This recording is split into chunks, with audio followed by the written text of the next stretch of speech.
dealing with today as well. And so we each have about a 10 to 15-minute presentation, and then we'll adjourn from there.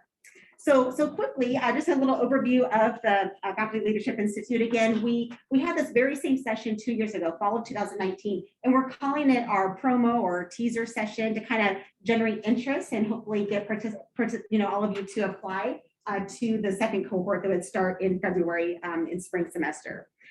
So the purpose, and really, I think Rachel, you're really kind of the one that kind of stirred it up and the idea, and Rachel and Jenni. Okay, yeah. So Rachel and Jenni were really kind of stirring up this whole idea. I was like, I did. I was sure I was complaining about something. So out of complaints comes, some program or some solution. So, and the idea back then was we already have a staff leadership development program, like PDT program and things like that. And we thought we need to have something specific for faculty, whether, and this is a really big point here that we want everyone to take away. If you have no aspirations of ever being a chair or like faculty senate chair or like anything like that, and you just want to be a really good leader in your classroom, this institute is for you. It's also for those that might want to be a chair someday, or might want to be, the leader of a major committee, or council on campus. So, and anything in between. So we recognize and want to support both informal and formal leadership roles across campus, because we know that it starts with us just being individual leaders in our classrooms and in our divisions, and it can of course grow from there. So that was kind of the purpose behind it. We do have a vision. The vision is to prepare faculty to facilitate change and positively influence others, mentor future generations of faculty, but maybe junior faculty. So the program is pretty flexible and inclusive. We guide faculty to identify and pursue both formal and informal leadership roles on the campus and the community. And so it's a 3-semester program. It'll start in this coming spring, and then it'll wrap up in the spring of 2023. In the overview packet that you'll look at after the session, it shows you a little calendar, kind of like some key things that we do each of those semesters.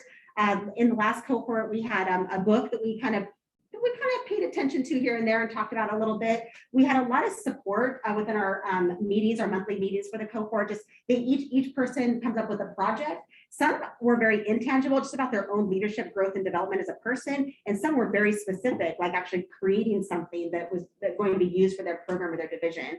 So it can be, it's very, very flexible that way. Sometimes we had guest speakers. It was always, of course, a leadership focus, a lot of great support. And we had a great finale and celebration at the end of this spring semester when we got to celebrate everyone finishing. As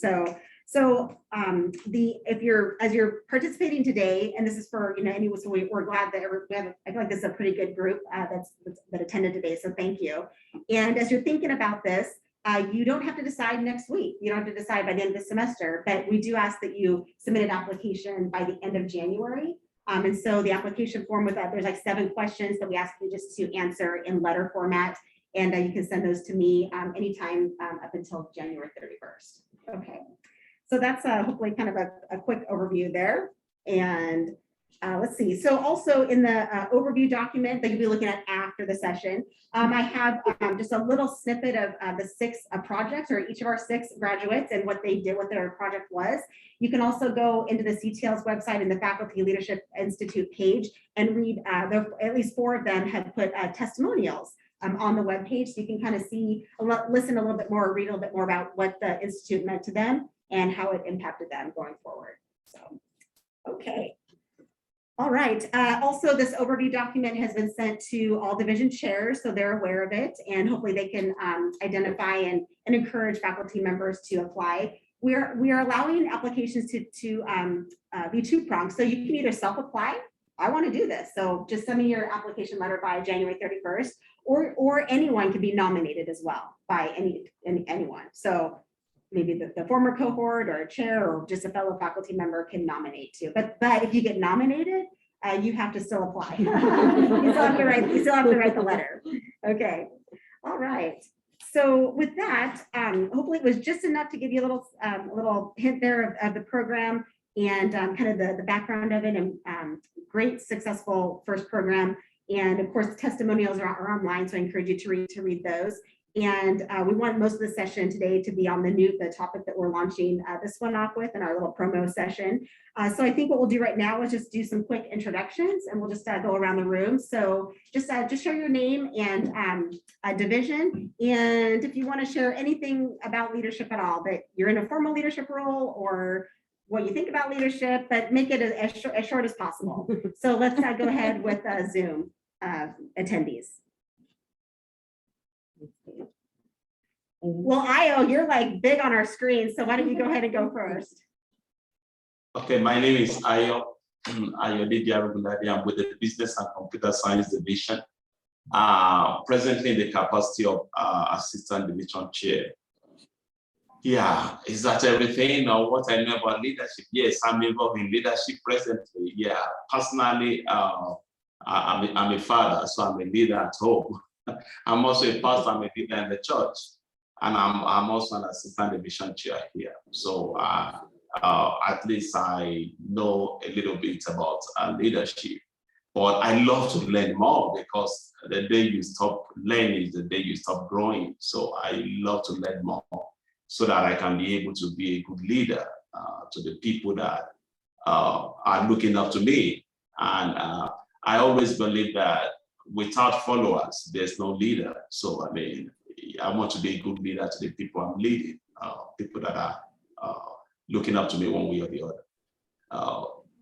That is just it for now. Thank you. Jennifer?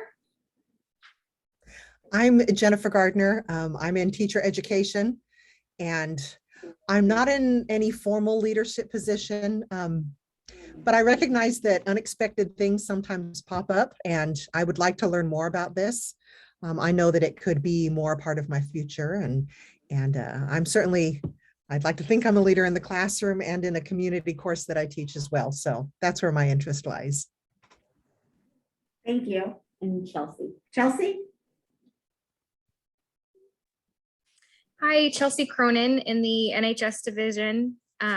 Apologize for the background noise. I'm home on maternity leave right now, so I've got my kids with me. So I'll be quick. I did lots of leadership when I was younger, growing up through school and stuff. Nothing really formally right now, other than that I'm a leader on the leadership team for our local chapter of Oncology Nursing Society, which I also helped just found. Great, thank you. And any others on Zoom other than those three?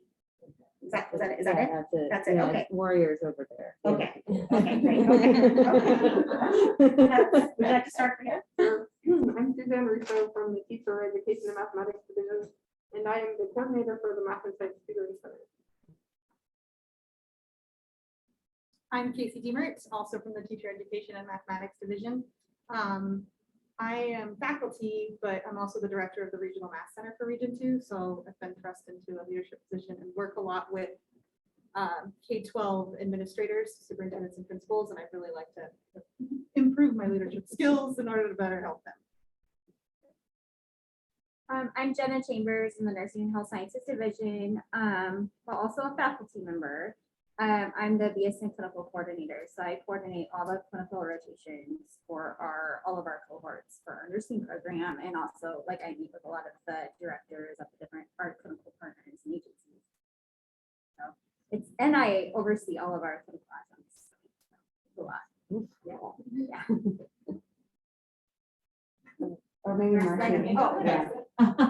I'm Marcy Helpin. I teach communication arts in the humanities division, and I'm the advisor for the speech and debate club on campus.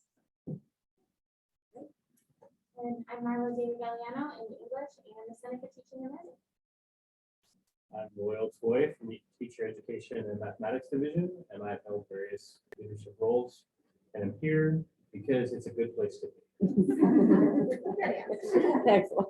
LaChelle Rosenbaum, the social work program director under the social science division.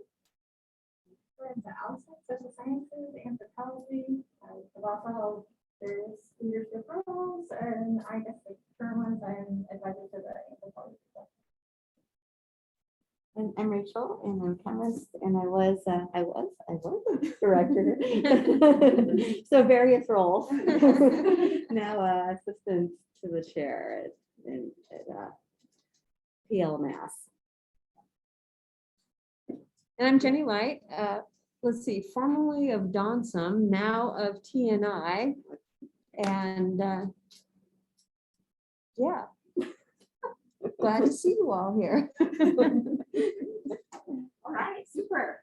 So we're going to go right into our presentations then. We try to break it up with four different presenters, and we'll just kind of roll over these next 45 minutes. So again, we are talking today about leadership. We're like, what represents leadership today? Like, what are the hot topics of today? And so we came up with them, and kind of all that. There's a sequence here. I mean, I think we realized that is personal capacity, like starts with the individual, right? Then it goes into professional up here. Overload. Oh, this way. Professional overload. So it goes into like the group team, setting, and then that leads into community building, right, or collective rebuilding. So from the individual to the team or group, and then into the community. So I like that sequence how it turned out too. So I'm going to turn it over to LaChelle. Thank you. All right, so personal capacity. When I have been thinking a lot, just the last few years actually, about our personal resources. So one of the most interesting things is that the most equitable resource in the world is time, right? Every single person gets 24 hours a day, 365 days a year. And so as I kind of think about my life and leadership and all the things that are going on, I sometimes participate in these activities that I'm going to walk you through as you kind of start to think about and move into maybe like, hey, what's next for me? We're going to do some like, where are we presently, to kind of get into the ready to the space of the next step. So I handed out a white piece of paper, and I'd like you to start with this. And for those of you on Zoom, if you have like just a computer paper or notepad or whatever, it doesn't have to be fancy, but along the edge, would you draw a frame as if you were drawing your own picture frame onto this paper? So just a line throughout the edge, nothing fancy.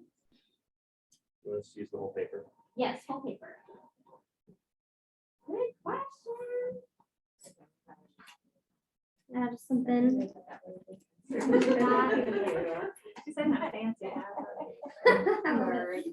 All right, and then we're going to divide it up into 4 quadrants. So just a big T in the middle, like a picture frame or a picture window.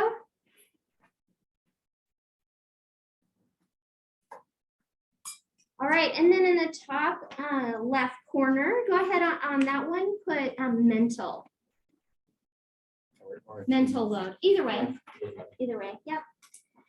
All right, so we're gonna spend the next minute and we're just going to like brain dump all the things that we're thinking about and have been on our mind. So that could be like, oh my dear, I know.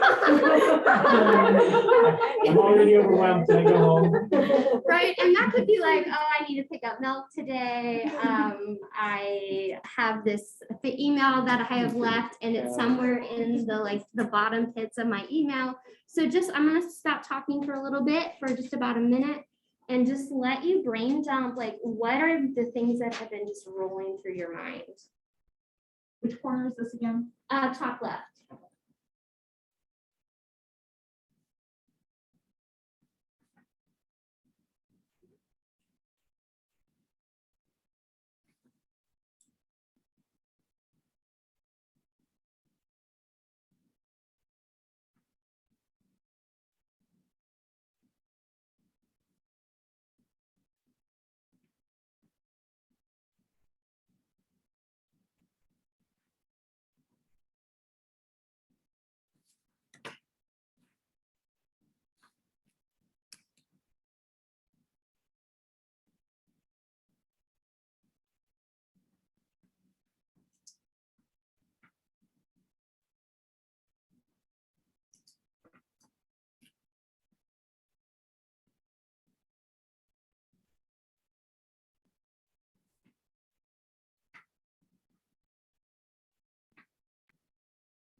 All right, I see you're still all at work. We have a lot. It takes a lot of mental capacity to hold all of those things.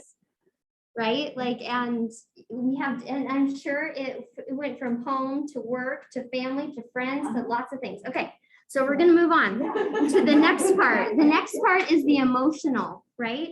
So, you know, is there sadness, fear, anxiety, hurt for other people that you know? Like, we have lots of feelings, and sometimes we just stuff those suckers down. At least I do. So because I have to function and go to work. But I think so, hopefully safe place, we can just like write down, take a minute and write down just those feelings that maybe that we've been feeling the last couple days or week. Which quadrant? Oh, sorry, top right. The emotional.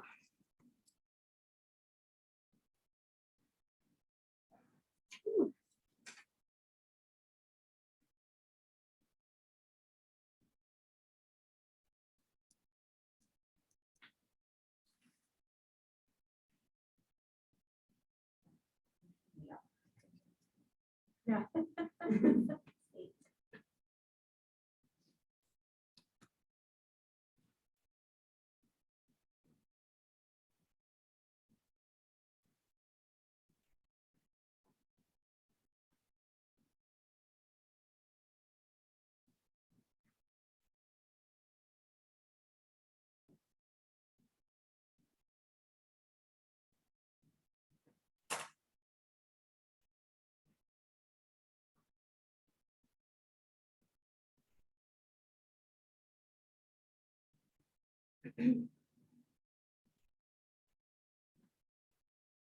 Right. So deep breath as you just like take that in and just like let that one out for a little bit.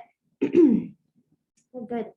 All right. Bottom left quadrant, the physical. So physical are those things of like, do you currently have like physical pain? Are you working on nutrition? Do you have health or exercise expectations or things that in your health in your body that that have been on your mind, but like that are physically taking up energy trying to keep yourself well?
Right. So in the final quadrant is the spiritual, existential, the soul, the philosophical, like, you know, just like there's, in times like these, we start to think about maybe deeper meanings of life or deeper meanings for ourselves or the spiritual component. And so sometimes like, why is there pain? Or like, what's the purpose and meaning for my life? Or there's just these existential bigger life questions that sometimes we don't have time for, but they kind of come through our mind and thoughts as we're kind of going about. And sometimes we don't put those down or think about those, but those are part of kind of the essence, at least from my perspective and from my experience. And so let's just take a moment to think about any like, yeah, spiritual, existential, soul or philosophical thoughts, questions, wonderings as you're moving through the world.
All right. So yeah, just that was like a quick, 4-minute exercise to just kind of do a full body holistic brainstorming and dump of all that's kind of going on in our space, that even though it might not be present or a task, that takes up part of our capacity as a human, is just navigating life through these different spaces and stuff. So we're going to move from the self into what we in social work call an eco map. So a map of like the connections that you have with people and with tasks. And so if you start, if you flip yourself over, your paper over, and start in the middle with like me, and you draw a circle around me, and then starting with maybe your family or friends or coworkers, starting to write names or groups of people groups that you're in connection with and relationship with, as well as maybe tasks associated with that. So maybe I start with, I'm married, I have a spouse and 2 teenage daughters. And so that includes, a lot of driving around and, laundry and caregiving and relationship building. Like that's just that unit, And then there's work and there's all the social work and then social sciences and committees and, boards. And so just, as you go out, just to brainstorm all the people and tasks in relationship to your time and space, kind of with others. I'll give you a few more minutes because that's quite more in depth.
Okay, we might have to come back to that because these are intense, but that's all we have kind of time for today.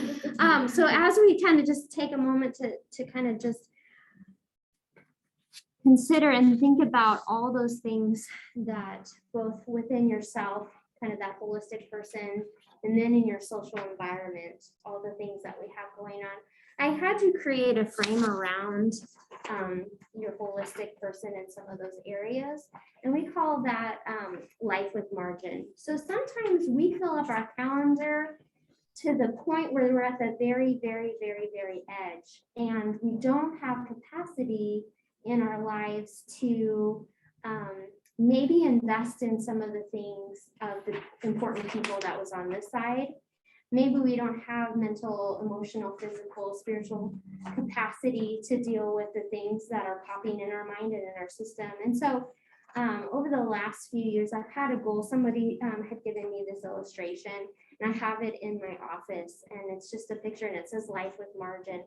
And so when I'm thinking about my future in each kind of different phase, whether it's a school year or a calendar year, and I'm scheduling my life and my commitments and thinking about, where the important people are in my life and the tasks that I want to accomplish for the year, I also try to schedule in or at least hold space for margin, so that like this morning, I have a teenager who just started dating. And they had their first define the relationship and moved from dating to friends. And so there was tears and tears and tears, And so that takes a step away from my normal day to be able to go and be with her.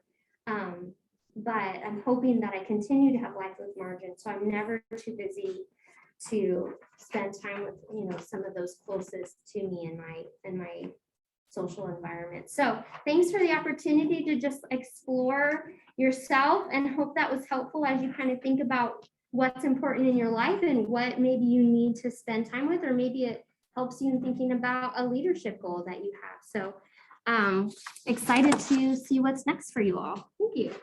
Thanks for coming.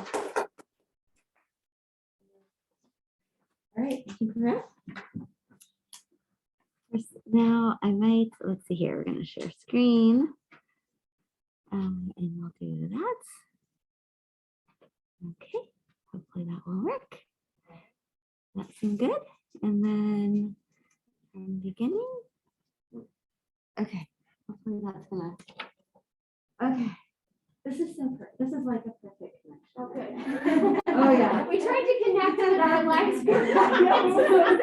Well, we actually have even more sad stories that we're starting with Jenni gets, right, we tried to connect, we couldn't because we were too, yeah, we couldn't do it. Okay, I was doing so well and now I can't figure out how to actually make the arrows over to the right. Oh, there we go. All right, Jenni, you get to start off. Oh, Thank you. yes. More This sad is, stories. okay, this is me. Here, haven't lost my LC keys. But apparently I have. And so 3 weeks ago, this actually happened. And I still don't know where they are. I have a temporary Salto. And I did, with my hat in hand and my head down, go tell Rodney, of all people, I lost my keys. And anyway, I still don't know what's gonna happen. I'm in limbo land anyway. So I had said something just kind of offhandedly to Rachel, and she's like, that's it. That's what we need to, that's what we need to go with. So that became the theme. And you know, it's like, what? I mean, like, it happened on a Friday. I went to 2 places after school. I was here and I was at Riverport Brewery. No keys there. And then I went to the chef's store, picked up some things, and I went home. I had them and now I don't know where they are. Didn't even go very many places. Anyway. So am I distracted?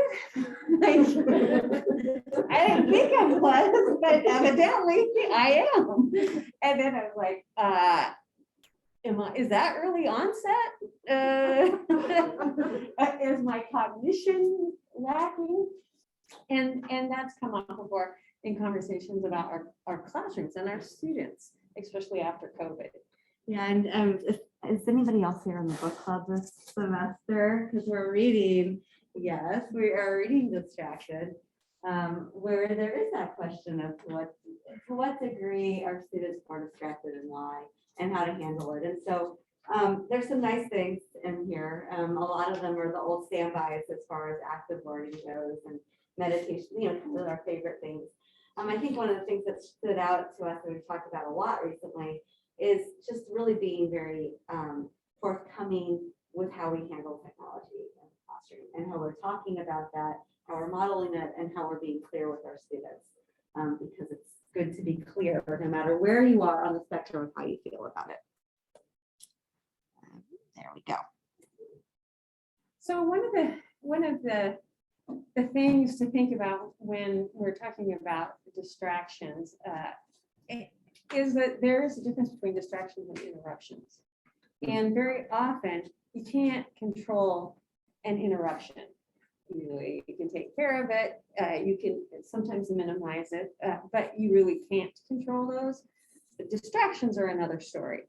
And distractions tend to, they can be good and bad, but a lot of, you know, a lot of times it feels like for me, they're always bad. You know, you're on those stupid Firefox pocket reads. I don't know if you guys use clickbait, they suck me in. And then, or I'm trying to figure something out and it's like, Google it. And then, oh, what? That cat, what? So, and then when I'm done, I've just wasted 20 minutes and I'm disgusted with myself. And So, but other times when I'm in pain or suffering, you want to get distracted. And so, actually that's a positive. But anyway, so there's definitely a difference. We're kind of talking about the distracted side in some things that you can do as leaders to model, or, just even in the classroom to model, more for distractions, not really interruptions. All right. So, let's see here. Okay, so we're gonna have a dance party? Yes. Okay. First step. First step. Oh my gosh, that's you. I thought that was, oh my gosh, I am so impressed. Okay. Oh boy. Okay, we gotta stand on one leg. Those of you, You can do On it in a Zoom, dancey way. please stand on one leg. Okay, we're not gonna make them do this too long. Yes, we can see you. Stand on one leg. Exactly. Okay, while you're doing this, grab a pencil and paper, the one maybe you used with Rochelle. Yeah, you might have to hop. See, that's the dancing part. Okay, and you're gonna have 30 seconds. Okay, do we do this now? No. You're gonna have 30 seconds and you need to just list two things.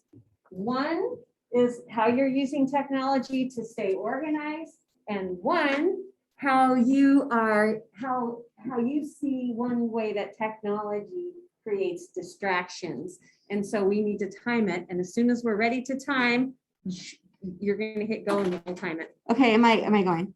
Yes. Okay, it's not, wait. Whoa. Okay, There, I'm going. now it's Okay, go. going.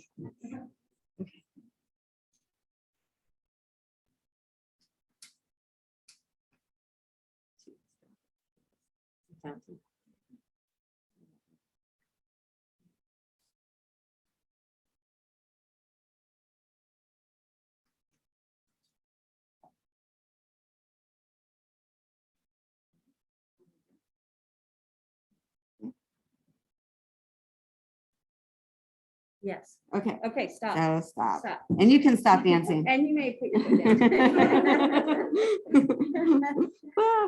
down. Okay. So I think this is where we are, right? Mhm. Okay. And for those who are on Zoom, if you want to chat some of your ideas, we would love to hear them. And I think we're just kind of going around. So if you could go ahead and Share. share. Now what it's you came share up with. time. I don't know, Suzanne, what you come up with?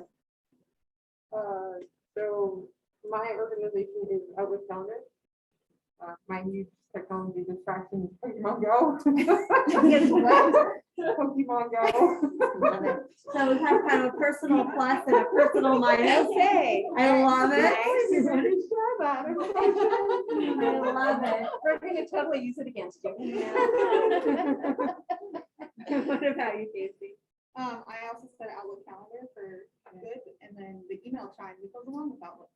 Oh, a distraction. Nice. How about you, Jenny? So calendar, although I will say that, even though the calendar I pick out for organization, my work calendar, my I have a Gmail account, like they're all like, I have to go 3 separate places. I try to sync them, it doesn't work right. Yeah. And so that's actually what creates organization is actually. It's both. It's both meshed in one. I love it. I also put Outlook calendar. I put two. I also put Google Keep. I like the list function on Google Keep. Very nice. It keeps me organized. Well, I have many technological distractions, but I put TikTok. I downloaded it to try to stay relevant, and it's a time suck. What about you, Marcy? I would say just the file folders, like I'm obsessive about my file folders in my computer. And I probably have way too many folders to the point of being disorganized for being too organized. And probably just distraction is YouTube videos and computer games, or not computer games, but games on my phone. Yes. Outlook calendar. I'm here to There's a page. And notifications in general, like I keep turning off notifications, but you can't really turn off all of them. So. The sound or the icon or what? Both. Okay. I said Google Sheets just because. Organizing or disorganizing? Organizing, no, it's a good thing. So that way I can put things in and other people can actually input and And so it's a connectivity issue. Otherwise, it would be calendar, it's like everybody else. So my distractor in this case is email, because they come in all the time, and I feel like I have to respond to them all the time because we get that information about students needing to be responded to in a certain time period. If I don't do it right then it gets buried. And so while it is kind of both a distractor and an interruption, it's probably more of a distractor. I also added the calendar, but since my other one I did put down is I have an Alexa, like a video thing in my kitchen, and so I'll say, Alexa, add milk to my shopping list, and then I can remove it from my mental thing, because then when I'm shopping, I can go to the Alexa app and it has my shopping list. And that's really great. Probably just Facebook scrolling, which I don't know why it's still a thing. It needs to go away. It needs to go away. I've tried to remove it from my phone, and then, it's. Yeah. And links back. steps. Yeah, it's really bad. You'll find it. Yeah, yeah. Also counting. Because I never on that. And absolutely, I put Facebook scrolling, especially song programs where they crystal red button and everybody's happy and cats. Happy cat saving videos. And then Zoom people, you matter too. I know you're on, I don't see much on chat yet, but maybe Ayo, what about you? Okay, for my distraction, let me start with that. I check a lot of mails, messages, they pop up when I'm doing work, they pop up, and I want to check them almost immediately. So that kind of distracts me a lot. Or sometimes I remember I need to do some things, check some things, so a lot of distractions when it comes to that. The positive aspect of that, organization, calendar, I use that a lot, and it has helped me a lot. Not only that, I use my notebook. I have a notes app on my phone, and sometimes I just remember something, I just voice it out, and it will record it and just type it straight to my note. So I use that a lot. And it keeps me organized. Nice. What about you, Chelsea? I would be lost without Outlook calendar. I rely on my calendar so and then at home too. I love being able to just put, like, I have a little reminder in to put dinner in the crock pot at a certain time, just even little things like that to help remind me. It's really convenient for home and work. And then for distraction, I put Facebook for kind of just a waste of time. Yes, it is. And Jennifer, we got a negative. What about a positive? Well, I can't stand the electronic calendars. My positive is I like Dropbox and how I can access my information on multiple devices, and it syncs everything. And I also find physically sitting at a desk distracting. And so that's another hard one for me. Nice. I think we got a lot of good personal ones there. Yep. So we get in some class in there as well, right? With the Google Sheets and using the Dropboxes and that kind of thing, and sharing as well. I don't know, does anybody have any other, I want to make sure that we stay on time too. But also there are positives and negatives in class as well. Right? So how many of you use technology to positively distract your students? What do you do? Oh, I do a lot of things. Yeah. So we have a flipped classroom. So well, number one, I'll show like funny YouTube videos like this Nurse Blake. And so it's just funny because he parodies a lot of like nursing students. And so they find that amusing. But I use like, different apps like Kahoots and quizzes. And there's one, it's kind of like a Go Fish game, but it helps them to review things, like Jeopardy, we do in case study. I mean, all sorts of different things to distract them. And so, or well, I'll have them like look up things and play a game. There's like different apps. There's some good Kahoots memes. Yes. And then, Rael, did you have one you wanted to contribute to that? I don't know if it's a distraction. I think it has to do with the use of technology. So we use GoReact in education, which allows the videos that people do to be timestamped with feedback. And the really cool thing about that particular application is that it doesn't have to be typed feedback. It can be vocal feedback, it can be video feedback. And so if there's some place where a student's doing something incorrectly or they need correction, you can do a video of yourself doing it or some lead them to something else and they can respond. And so all of that information stays in that app for that one assignment instead of being all over the place, which is typically difficult when you're doing online pieces because it's a Can we cut to what you think, how are your students being distracted? Yeah, we should. environment. Yeah. I don't know about you all, but we just have a lot of students are going through a lot of life, like this trauma and, you know, I mean, like if I look at just my life and I've got a pretty stable, you know, loving, supportive environment, we just, you know, we've had 2 friend deaths in the last, you know, it's just, I think they're just going through life and how do they sit there and pay attention to us when, you know, they're grieving or there's trauma or they're caregiving and there's, you know. And I think that one of Yeah. I think that one of the reasons that we're doing the exercise here of the dance party, right? Of standing on, but it's so silly, but it's trying to create an environment in which you don't have an extra mental energy in order to start thinking about the grief. And if you're focusing on something stupid, I want to stand on your foot in this case, which isn't too stupid, but you know, like you stop thinking, you don't have that extra mental energy. And I think that the point in doing that is how do you then create that environment in which the student who does come in with the grief or you're grieving or what have you, how do we then focus their attention on the thing that needs to get focused on? And I think that actually using this like distraction of having the Physical activity, a lot of you are still standing. We are, right? It's easier to pay attention if you're kind of standing, so you stand at our desk a little bit more. And then you have a limited amount of time. You had 30 seconds, you had to hurry and do it. We probably, in hindsight, probably should have made it 15 seconds. You would have got it done in that. And so that really is a way to, you know, like use a distraction in a positive way and get jumpstart your classes. I don't know about you, but it makes me crazy. Student comes in, puts their phone down, and any little noise, any little notification, they have to grab it. Yeah, but if they have 15 seconds to do something. But if they're not- standing there like this, and they can't grab their phone. Metaphorically, of course.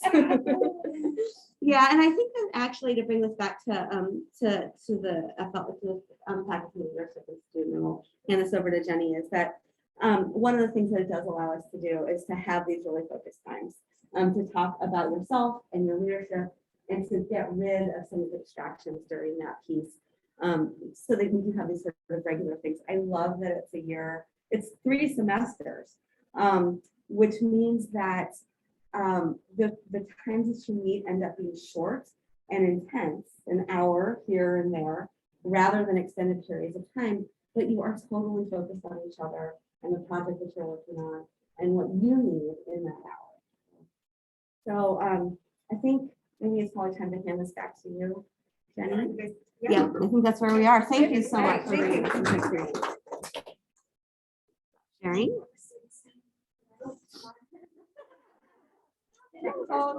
Now, just because we're in transition doesn't mean that you have to sit down. I didn't say that you have to sit down. So, I think, and I don't know, Io, if you, I think Io, you were at that same IACBE conference back in, remember the one in Montana a few years back? And there was actually a presenter that talked about, she was in exercise and sports science, and she actually talked about in the classroom that students should stand up every 15 to 20 minutes because it preserves their brain cells. And then if you do something with like if you're right-handed and you do something left-handed, it actually adds brain cells, just like the whole thought of like doing something new, you know, like a new activity. So there's a whole science behind it as well, right? To keep them fresh and just their brains functioning. So great. So I'm going to wrap it up in these last 10 to 12 minutes with our last piece. So we went from personal capacity to professional overload. So from the individual to the team kind of group environment. And now I'm going to wrap it up with a collective or communal rebuilding. And so I really like the way that sequence kind of came together. And I think that and hopefully it makes, I think everyone we're all there too. I think when we talk about leadership today, we talk about these 3 areas, you know, individual, group, or team, and then community, you know, and tying those all together. And then it starts with one and grows into the other. So, what we're doing individually deposits into our group, our team setting, our classroom, and that deposits then into the greater campus or our division at least, right? So you can see how each one almost like there's a very, there's a deposit that's made as we move through our relationships. So when I refer to the word community today, I mean your classroom, first and foremost, your division, the building that you're in mostly, and then our campus. So when I talk about community today, I want you to be thinking about classroom, your building, your space here, and campus. So as I was thinking about what it means to rebuild community, kind of rebuilding back or trying to even just build a sense of community, right, for where we're at right now. What I thought about was the philosophy and practice of servant leadership. I don't know how many of you have read about it or you probably at least have heard the term servant leadership. It's actually been around for many, many years, but a man named Robert Greenleaf, who worked for AT&T for 40 years, actually coined the term in the 1970s. And now today we have classes on it and certificates on it, and it's, so we have a lot of books on it. But one of the 10 characteristics, and it's actually the last characteristic of servant leadership, is called building community. And so it's the final characteristic of servant leadership. It's called build community. And it has to do with building a sense of community within our organization or within your workspace. So for each of you, as I kind of share this today, I want you, as you're thinking about this and hearing this picture or visualize how this would how building community would look in your classroom, in your division, and throughout campus. So something to think about. How do you, and this is kind of a question I want you to be thinking about right now, we'll come back to it, but how do you provide opportunities? How are you providing an opportunity for people to interact? That's a key word today. How are you providing opportunity for people, so students mostly, right, to interact with one another in the physical classroom, in the online classroom, in your division offices? How are you providing that opportunity? I guess we should say first, are you providing that opportunity for interaction? And then what does that look like? So what are there specific activities or events that would be considered socially acceptable or allowable today? What are you doing in your classrooms today that are encouraging the practice of people interacting with one another? Does anyone have anything offhand that you want to share real quick? I have a few ideas, but yeah, go ahead. My public speaking students right now are in their persuasive speeches, and for their persuasive speeches, I make them have a Q&A session at the end of their speech for 2 minutes. Good. And so I encourage the entire class to ask questions, and the rule is they have to answer at least 2 or 3 questions before they sit down. So they're forcing themselves to interact with each other. Okay, great. So in Marcy's public relations or public speaking class, so when they do their speeches, there has to be a Q&A period where people have to participate, have to interact. Good. Okay, great. Anyone else? Yes. No, go ahead. So I'm teaching an asynchronous online math class, and they, instead of doing written discussions in the discussion forum, I'm having them use Flipgrid videos to first do an initial discussion post, and then they have to do a follow-up where they have to reply to 3 of their classmates' videos, also making a video. It's been really cool to see. Good. And that's Flipgrid. Okay, so using Flipgrid videos as kind of their introduction, their post, and then requiring responses to that. Yeah, good. Okay, great. Good. And you probably get good, they're enjoying it. They seem to be, and they're really good at saying, this one's for Molly. Or Yeah.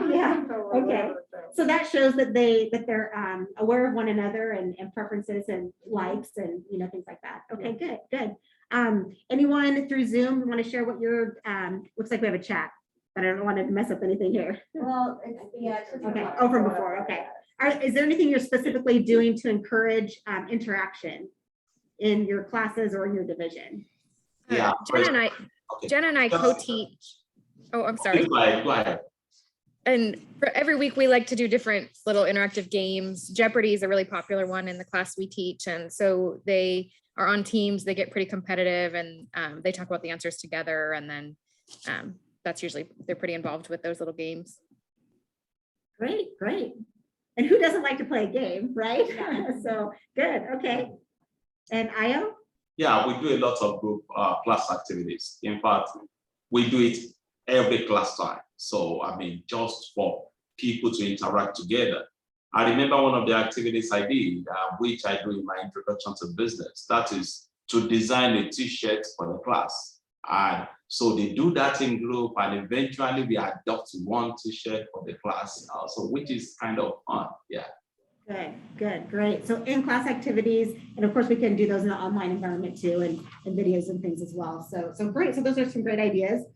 A couple of suggestions I thought of was dedicating the first, so some of you guys are already doing this, but dedicating the first few minutes of class or a meeting, committee meetings, right? Of non-work related talk or chat, right? And I was thinking to myself when I wrote that, I thought, 2 years ago, 3 years ago, when we have a meeting, well, number one, we're like, oh, there's a meeting. Hopefully we didn't feel that way about going to class, but we're like, we want it to be productive, right? We want it to be not a waste of our time, right? So we were like, get in there, do whatever we have to do and get out. But I'm actually, is this like, kind of, am I going out on a limb saying, I think we need to have some chit chat in the classroom and in our meetings and things like that too, just to have some time just to like talk about what we did over the weekend or what's on our mind or what we're dealing with or whatever. So just allowing, a few minutes of maybe the beginning of class or a meeting for some non-work or non-school related, discussion. And I don't think that'd be difficult. That's not difficult, not difficult to do. Another thing I thought it was to find ways to remind students of what they're doing in terms of what they're doing in the class and how they're being a member of the class and how that contributes to the success of the class and how that helps to build community as well. So they're again, going from individual to group to community, right? So how each individual student, just their, number one, their presence, whether it's live or online, how they're contributing, what they're doing and how they're interacting with others, that getting them to think about how that then impacts and hopefully makes a better or more successful class period. And then something that I've done, some of you know this already, but something I've done for several years is I'll hopefully continue to do this. I have my students in the first couple of weeks of class create a set of core values within our classroom. And it's a really unifying activity where we kind of start out with everyone's kind of values as it relates to like the context of being part of a class. And we narrow it down there's a process that we go through to narrow it down. And we come up with a set of core values that everyone is like, I'm buying in, I'm on that ship, and I'm buying into that. And it's kind of a way that we recognize and kind of, I don't have any like formal rewards, but ways of recognizing one another for displaying those values throughout the class for the semester. Excuse me. And then also we can hold each other accountable that way as well. If somebody's kind of not displaying that value, very well. So that's something that I do just within my classes. A couple other things I wanted to share just from a little bit of reading and research and some articles that I've been looking at. One tip from Forbes magazine says, well, there were several, but there was one word that really stood out to me, and it was in all caps, and it said over communicate. Over communicate. And again, it's kind of like, it's a little bit different than how it was a few years ago, where you wanted like less communication almost sometimes. And it said, and the quote and the article said, social distancing is or maybe for the greater good, but that doesn't mean staying away from people is great, right? So it means, so the distancing thing, the physical distancing might, maybe a good thing, but staying away from people is not a great thing. It says it goes beyond a simple, hey, how you doing? But it's and beyond that, getting into real talk, like prioritizing real talk. And how many of us, it's just almost robotic routine. You walk up to somebody, you're passing somebody in the hallway, you're like, hey, how are you? I mean, it's almost like that's just what rolls out. And I think it's almost, I feel bad sometimes when that just comes out first, like, hey, how are you? I wish I could come up with something else, to say in that first initial greeting. So the point there is go beyond. Okay, it's okay if you say, hey, how are you? You're not, that's okay. You can still do that. But try, if you can, to ask another question or make a comment or something that gets to a little bit more meaningful conversation, even if it's for a few minutes. And then there's also a few tips from an executive search company that I was looking at. This is from the senior vice president there. The company is called Slayton Search Partners. And they said, think back to the fall of, how many times have we been told, think back to the fall of 2019 and, what the break room looked like and how the interactions there, the hallway chats, the water cooler, the random conversations, the little bit longer lunches and maybe talk, going out to lunch even with people. Think about all of those and what, we can say that we took those for granted, but what might have seemed like happenstance back then, actually all of those types of interactions actually serve a real a purpose, right? In terms of building community. It allows for those times of like critically exchanging information and sometimes, project ideas or how to solve a student issue or something like that would come about by somebody just passing by your office, So the Harvard Business Review recently published an article that said all of those types of interactions are called social capital. And the benefit of that is that extra help, that knowledge, that sharing with one another, right? That all feeds into this idea of social capital. And that arises directly from those types of interactions, right? Those interactions and that relationship building. So social capital is also what we know as a key driver of employee morale.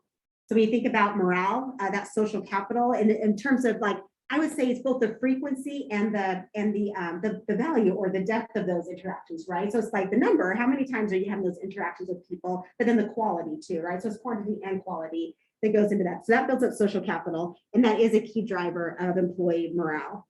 Gallup research revealed that close work friendships, how many of you say you have friends here on campus? We do, right? We generally like the people that we work with.